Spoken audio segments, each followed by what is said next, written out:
Good, good afternoon, everybody.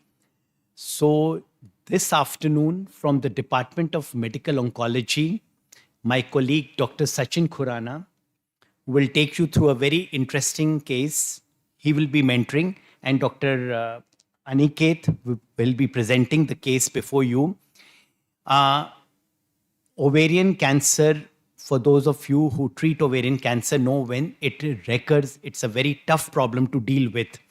And we'll see how this case teaches us and help the family through a biomarker driven approach. Over to Aniket and Sachin. Good afternoon, respected faculty and my dear colleagues. So we'll be presenting clinical combined rounds from Department of Medical Oncology, our case of biomarker-driven redemption. So this is a case of Mrs. S, a 56-year-old lady, a postmenopausal, retired bank manager, hypertensive with comorbidities, without any addictions. In 2017, she presented to PGI Chandigarh, and she was following up routinely where they detected an incidental left adnexal mass of around 10 centimeter with slightly elevated CA125 and CEA. They went ahead and did an CMRI of this patient, and they got a multiseptated, a complex mass in left adnexa where left ovary was not separately visualized, and a similar kind of lesion in right adnexa, and there was a mild ascites without any significant lymphadenopathy. They did a peritoneal fluid cytology, and it was suggestive of adenocarcinoma. So consistent with the diagnosis, they went ahead and did a staging laparotomy with a TH BSO with left-sided lymphadenectomy and omentectomy. A final histopath in PGI Chandigarh was suggestive of clear cell carcinoma ovary, a 1C3 stage in view of ascitic fluid cytology being positive, and she was followed with that with adjuvant chemotherapy of paclitaxel and carboplatin, which is the standard approach. She tolerated this therapy without any major adverse events and was put on follow-up with CA125 and routine imaging. Last CA125 being done in March 21 which was normal. Now, bit upon epidemiology of carcinoma ovary, it presents in usually above 60-year-old females with an age standardized incidence of around 6 per 1 lakh females, and it is the third most common malignancy in female population. If we dissect into a histology, clear cell forms around 10% of the ovarian carcinoma histologies, and if we look at the progression of early stage ovarian cancers, we see that stage 1C patients usually 30% of them never recur, and clear cell carcinoma comprises around 15%. She presented to us in November 21 after 4 years with complaints of constipation and bloating with a preserved PS, normal examination. On evaluation, the ultrasound again revealed a complex cyst in left adnexa with invasion of left ureter leading to left hydroureteronephrosis, and the CA125, which was normal in March 21 over a period of 6 months, was elevated to 109. So to completely evaluate this patient, we went ahead and got a PET CT done. So to describe the PET CT findings in this patient, I would like to invite Dr. Chandrasekhar from Department of Nuclear Medicine.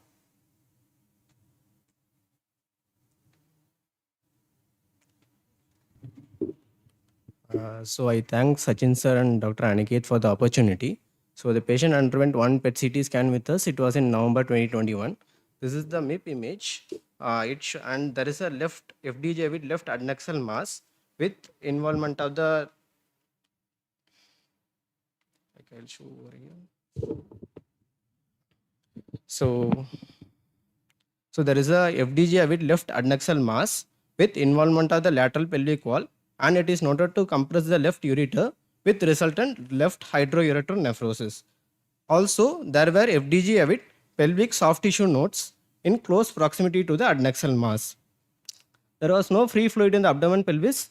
There were no distant metastases. There were no peritoneal, serosal or omental deposits from our side. Thank you, Dr. Chandrasekhar. So a comparatively locally advanced relapsed disease which was threatening the left ureter and bladder. So we went ahead and did an MDT where the radiology was discussed, and the lesion was actually threatening left ureter and bladder, the bowel as well. So it was decided to give a trial of chemotherapy and again reassess the patient for complete cytoreduction. As the platinum free interval here was 4 years, we decided to go ahead with paclitaxel and carboplatin for 3 cycles followed by reassessment. Now, when the patient was receiving this chemotherapy, there was not much clinical improvement seen on her daily visits. Also, CA125 was rising consistently and it was suggestive of poor response to chemotherapy. This poor response to chemotherapy was also corroborated with the radiology imaging, where we can see new onset retroperitoneal lymph nodes which were not present initially were seen in the patient. So here, if we look at the clinical course of clear cell ovarian cancers in general, we see that they usually tend to present in earlier stages. Around 50% of them present in stage 1, 1C being the most common. If we look at their platinum responsive rates, in contrast to the high-grade serous carcinomas, we see that response rates are near about only 10 to 11% in contrast to 72% in serous carcinomas. Their survival is also worse as compared to their counterpart, and the recurrence rates are around 37% greater than other histologies. So again, as patient was not responding to our chemotherapy, we went ahead with a second MDT, and it was decided, can a salvage surgery to debulk this tumor, improve the PS of the patient, would give her a chance. But of course, the surgery came with its own complications or probable complications like colostomy, ureteric reimplantation, or possible bladder resection. So to describe what were the complexities in this patient of surgery, I invite Dr. Nikhil from Department of Surgical Oncology. Good afternoon, everyone. I would like to thank Dr. Sachin sir and Dr. Aniket for giving me this opportunity to present the surgery part in this MDT. And as Dr. Aniket sir already told, the patient received 2 cycles of TP, but there was no proper response towards it. And then we decided to operate on this patient. The patient underwent a secondary CRS on February 1, 2022, and we did midline laparotomy, and we found out that there was a 6 cross 6 centimeter infiltrative mass lesion in the left lateral pelvic wall involving the sigmoid colon and the left VUJ, and it was encasing the left lower ureter, and there were multiple matted left pelvic and retroperitoneal lymph nodes were identified, and PCI was around 3 out of 39, and CC2 resection was done. We did excision of the left pelvic mass along with anterior resection, that is sigmoid colon was removed, along with left VUJ excision with left ureteric reimplantation and degestant placement, and along with RPL and sampling. Although we did all this extensive procedures, some part of disease was macroscopic disease were left behind due to the extensive nature of the disease. And coming to the just briefly discussing about the pathology part, it was found out that the rectosigmoidectomy specimen had 2 metastatic tumor nodules on the serosal aspect, and on the left pelvic mass that we excised contained tumor deposit which was infiltrating the pelvic wall, and left external iliac vein was also infiltrated by the tumor. And the final pathology report noted to have clear cell carcinoma with a CK7 PAX and napsin positivity. Just briefly summarizing about this, the recurrence of this clear cell carcinoma was seen after around a treatment-free interval of around 4 years, 2 months. That was heralded by rapid CA125 elevation and radiology showing multi-organ pelvic infiltration.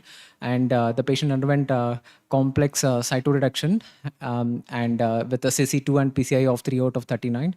And the histopathology showed clear cell morphology with a severe retroperitoneal lymph node spread with 15 out of 17 lymph node positivity with a direct external iliac vein infiltration. I would like to invite Dr. Pragna from pathology to discuss about the histopathology aspects in detail about this. Thank you.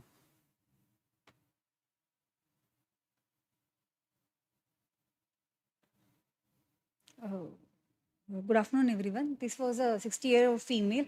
Initially, in 2021, we had received DH, the surgery that was done in PGI, and the slides were reviewed, and we had reported as clear cell carcinoma. Subsequently, we received rectosigmoidectomy specimen with lymph node dissection. This is a gross specimen of rectosigmoidectomy specimen, which was around 21 centimeter, and the outer surface, that is serosal aspect, showed 2 tumor deposits, and the cut surface was grayish white, and this tumor was seen in the serosal aspect, and it was seen infiltrating into the muscularis and to the mucosa, and it was forming a polypoidal lesion in the mucosal aspect, and it was focally ulcerating the surface epithelium. The sections examined from these tumor deposits showed a tumor that was arranged in tubules and cystic spaces as well as micropapillary pattern, and the cysts and tubules were lined by the low cuboidal epithelium, and they showed moderate nuclear pleomorphism with many showing prominent nucleoli, and they had clear to amphiphilic cytoplasm. On immunohistochemistry, these were positive for Paxate and WT1 was positive. As we can see with internal control, that is the blood vessels. It is positive in the blood vessels, that is internal control, but the main tumor is negative. And NAPSIN-A and NAMACR were positive, and it showed diffuse strong positivity, that is mutant pattern of staining for P53. So the final diagnosis was reported as metastatic clear cell carcinoma in a known case of carcinoma, of clear cell carcinoma of ovary. Thank you, Dr. Pradnya. So post-surgery, we had a patient of recurrent clear cell carcinoma with a salvage surgery with CC2 resection and P53 showing mutant expression. So we decided to go ahead with an adjuvant therapy following surgery. Now we decided with cisplatin and irinotecan for 6 cycles, and simultaneously we also did send an somatic NGS. Now, as patient had progressed or was a clinical progression on cisplatin and paclitaxel, we decided to go with an alternative agent, irinotecan. Now, we all know that clear cell histologies are underrepresented in ovarian cancer trials. So, a standard of therapy we cannot say is TP for them. We had recently published randomized phase 3 trial from a Japanese group where they evaluated cisplatin and irinotecan against TP in clear cell histologies. There the distribution was fair, and this therapy was equally effective in these clear cell carcinoma patients. So with other available therapies having less response rates, we decided to go with this therapy. So by the time the patient was undergoing adjuvant therapy, we also did get an NGS report of this patient. NGS here was suggestive of low tumor mutational burden but MSI high tumor profile. Now, other mutations which were present were PIK3CA mutation with a VAF of 29%, which is commonly seen in clear cell histology, and other significant mutations were TP53 with a VAF of 40%. Now, mind you, at baseline, TP53 mutant was negative in this patient, but at relapse, it was positive. Now, this TP53 positivity in clear cell histology portends poor response rates to chemotherapy. Another variant we find was a somatic BRCA2 variant with a VAF of 20%. Now, as BRCA2 is very clinically and prognostically relevant in CA ovary, we went ahead and did analysis in different genomic database of this particular variant of BRCA2. So what did they have to say? Like in ClinVar, where it was reported as uncertain significance, in OncoKB it was reported of unknown oncogenic effect, and larger datasets did not report this particular mutation of BRCA2. So we deemed that it was not that much therapeutically relevant in our patient. So if we look in general at molecular characteristics of clear cell, we see that ARID1 and PIK3CA are the common mutations. BRCA is less common and MSI is rarely reported. So just recapitulating our molecular patient profile, we see that there is a P53 mutation in a clear cell histology, which in itself portends a poor response to chemotherapy, with an uncertain BRCA mutation whose therapeutic relevance is not clear with the available literature, but a MSI high tumor profile. While patient was receiving adjuvant chemotherapy post 6 cycles, although they responded minimally, there was significant residual disease present in the patient, and therefore we had to give her further therapy. So what were our options after completion of 6 cycle of adjuvant chemotherapy? Now, an setting of relapse clear cell, progression on platinum chemotherapy before surgery. After surgery, it was a CC2 resection, completed cis irinotecan of 6 cycles. There was a residual disease with a TP53 mutation and uncertain BRCA2. First option was go for observation. But this aggressive biology, she would have come back to us in no time with this approach. So we didn't go with that. Second was olaparib, as there was a somatic BRCA2 mutation. But as we discussed, that mutation was not therapeutically relevant in the literature, and therefore olaparib didn't seem that effective an therapy in her case. So we decided to go on with tumor agnostic therapy, that is immunotherapy in MSI high tumors. Now, what is MSI? MSI are short repetitive DNA sequences scattered throughout the genome. They are highly prone for replication errors as they can slip in the DNA polymerase, and these replication errors are corrected by mismatch repair proteins. When these mismatch repair proteins are deficient, the tumor becomes hot or immunogenically hot where the mutations accumulate. How this MSI is detected in the clinical practice? There are 3 different methods. One is PCR-based MSI testing, where a tumor DNA is compared with a normal DNA. Another is IHC for MMR proteins, which we routinely do in our clinical practice. And another one is NGS-based MSI detection, where length variability is detected, which we saw in our patient. Now, why does immunotherapy work in MSI high patients? As in MSI high patients, which we see, there are multiple mutations leading to abnormal protein formation. This abnormal protein formation leads to neoantigen production. These neoantigens are represented by MHC class 1 molecules on the tumor surface, and this leads to T cell immune infiltration, which makes these tumors more prone to immunotherapy. Now, if we look to in MSI characteristics overall in CA ovary, we see that this is not very commonly seen. It is seen in around 15% of endometrioid histology in ovarian cancers, and some pathological characteristics might predict MMR loss. We also got a concomitant PDL1 testing in NGS report, which was positive. So, in a setting of such an aggressive histology with not much effective therapies at our disposal in an MSI high tumor, we decided to go along with pembrolizumab tumor agnostic therapy, for which there was a recent approval in 2020 via Keynote 158 study. This study analyzed pembrolizumab in different histologies, ovarian cancers being 6% of them.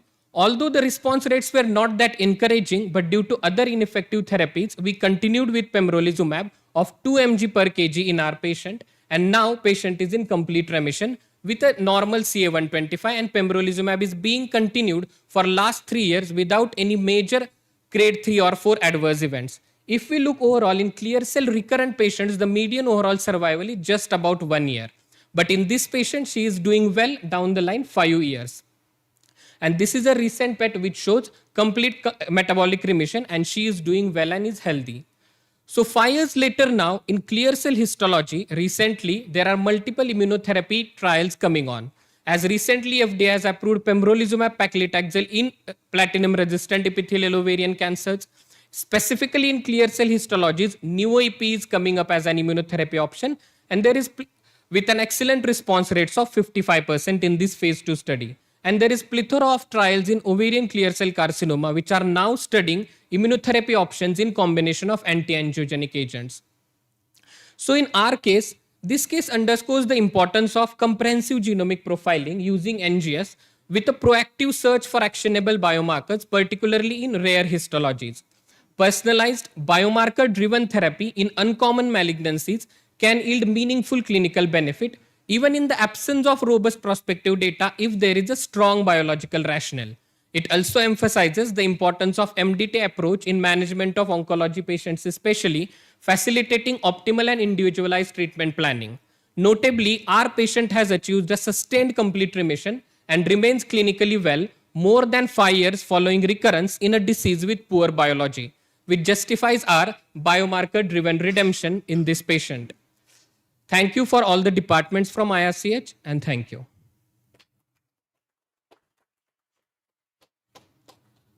Thank you, Aniket. So I'll just put in a few words about CA ovary. So CA ovary is a highly lethal and one of the most common gynecological malignancies in India. It stands at number 3. Approximately 50 to 60,000 cases are diagnosed every year, and sadly, majority of them succumb to the disease.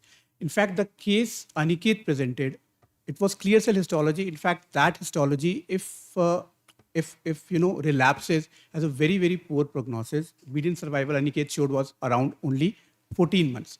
Why we chose this case? To highlight the importance of doing biomarkers, to highlight the importance of doing tissue testing, NGS, in specifically in rare tumors where standard of care therapies are not available.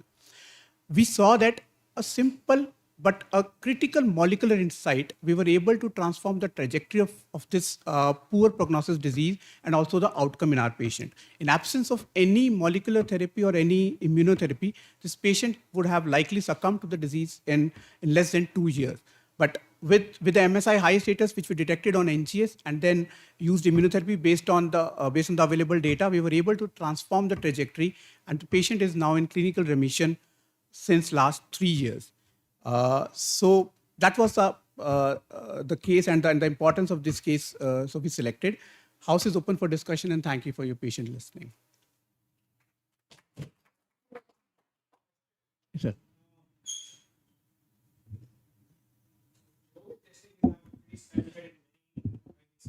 Yeah.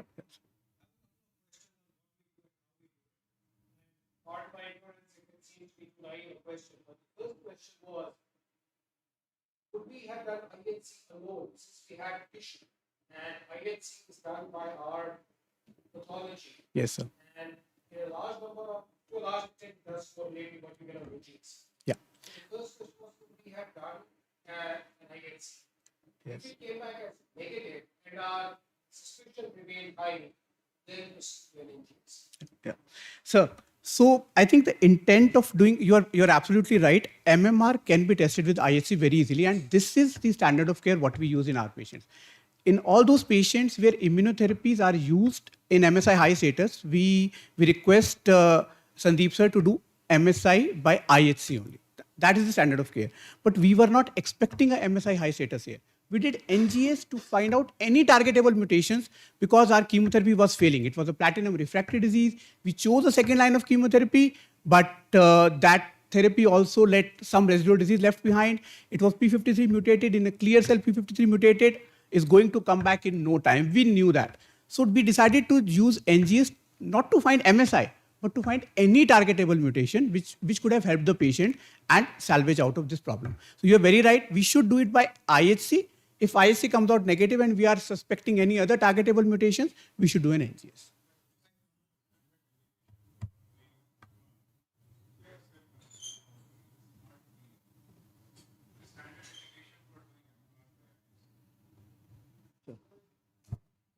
Do think that Dr. Raji has a point there. I mean, in the current era of immunotherapy, we all know that MSI high tumors, MSI deficient on IHC, they respond to immunotherapy. So that is one of the targets just arrived by doing IHC alone. So nowadays we are doing it routinely for endometrial cancers. So I think one of the messages we can take from your case is that even for ovarian, especially the rare histiocytes like even clear cell, for that matter, I would even like to suggest that why not a HER2 new staining also? I mean, that gives an additional target. So a HER2 new IHC, just to see if there was a 3+ or a low, ultra low, whatever. Because these are the emerging biomarkers which can be easily done, at a very low cost, and it gives us an additional target for therapy. So traditionally, when we think of ovarian tumors, we don't classically think of doing these markers. But that thought process has to change. I think with these diagnoses coming, mucinous tumors are showing very strong HER2 new positivity. So all these kind of histologies, previously we never used to do. But now, I mean, it's fine that when all these targets become negative, maybe then we can go for NGS to look for more targets, etc., like that. So I think this is a very doable thing which could be done. But this was a 21 and 24. 21, exactly, sir. And Yeah, this was an older case. We were not expecting actually Exactly, MSI high or exactly. anything in ovarian clear cell. The incidence is around 2 to 3%. So- more common seen in endometrioid variety Exactly. and endometrial cancer. not in And ovarian. another thing about clear cell is this is a typical endometriosis associated cancer. So this and endometrioid cancer frequently occurs in association with endometriosis, and we are seeing some more cases than what Though we in, used to see in her earlier. case, she was lacking for endometriosis. So we Yeah. specifically looked into that because some endometrioid and mainly clear cell are endometriosis. So I think nowadays I routinely do these HER2/neu and MSI even in ovarian tumors, learning from such MSI cases. still is evolving, I would say, sir, ovarian tumors. Yeah, We are doing it because in high grade serous. Serous, and it's MSI I would don't be think still- I don't think it is it's relevant in serous. Endometrioid, we should do. Endometrioid and clear I think cell, what I've yeah. learned is we should do in clear cell whenever there is no available Yes, option. Then we yes. should always do MSI. This is what we learned from Or this at field. least if we have that background knowledge, we can use it when required. Yeah, please. Here you had recurrent disease and therefore you had tissue and you could do somatic. Supposing you had no disease and what would you, suppose the markers were elevated, CA125 rose or some such stuff, and you had no tissue. What is your experience on correlation between peripheral blood NGS versus tissue NGS in ovarian cancers? Is it just as good? Yeah, sir. So one thing, we should always try to find out tissue, even if it is 2 to 3 years old. Tissue is the gold standard. I would say I trust on tissue. We haven't done a lot of liquid biopsies in ovarian cancer, but whatever data is there for liquid biopsies in different cancers, it is quite encouraging. And the concordance is good. It's not that bad. But still, tissue remains the gold standard. In absence of tissue, yes, you are absolutely right. We should go with the liquid biopsy approach. They can, extract the ctDNA and do all those markers.